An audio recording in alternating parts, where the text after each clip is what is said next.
എന്തിനാ ഇപ്പൊ ഇങ്ങോട്ട് എഴുന്നള്ളിയത്? അപ്പഴിനെ കാണാൻ. എന്തിനാ എന്നെ കാണുന്നത്? അതപ്പഴിനെ അറിയത്തില്ലേ? എന്നിട്ടാണോ സുമതി കുഞ്ഞമ്മയുടെ മോൻ അശോക മേനവന് മാറ്റി നിനക്കൊരു ഇത്? കബഡി മത്സരത്തിൽ അവൻ എങ്ങനെയോ ജയിച്ചെന്ന് കണ്ടപ്പോ നീ ഇവിടെ കിടന്ന് ഉറഞ്ഞു തുള്ളുന്നുണ്ടല്ലോ. ജയിക്കുന്നവരാരായാലും ഒരു അഭിനന്ദിക്കുന്നതിൽ എന്താ തെറ്റ്?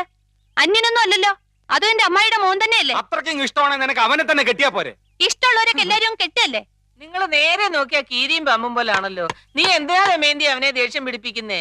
തോക്കുമ്പോഴും ദേഷ്യപ്പെടുമ്പോഴും അപ്പൂട്ടന്റെ മുഖം കാണാൻ നല്ല ചേല അമ്മായി. അശോകന്റെ തോറ്റ മോത്തിന്റെ ശൈലി നീ കണ്ടിട്ടുണ്ടോ? അതിന് അപ്പൂട്ടന്റെ ഒരു അവസരം തരുന്നില്ലല്ലോ. എന്നാ കാവിലെ പാട്ട് മത്സരത്തിന് നീ വാ, അവന്റെ തോറ്റ മോന്തയുടെ ക്ലോസപ്പ് കാണാം. ചുമ്മാ തങ്ങിയെന്ന് തോറ്റാ പോരെ, അതിന് ഈ വീരവാദം വേണോ? ചുമ്മാ തങ്ങിയെന്ന് തോറ്റാ പോരേന്ന്. നീ അവനെ അങ്ങനെ അങ്ങ് മോശക്കാരനാക്കാൻ പറ്റും വേണ്ട.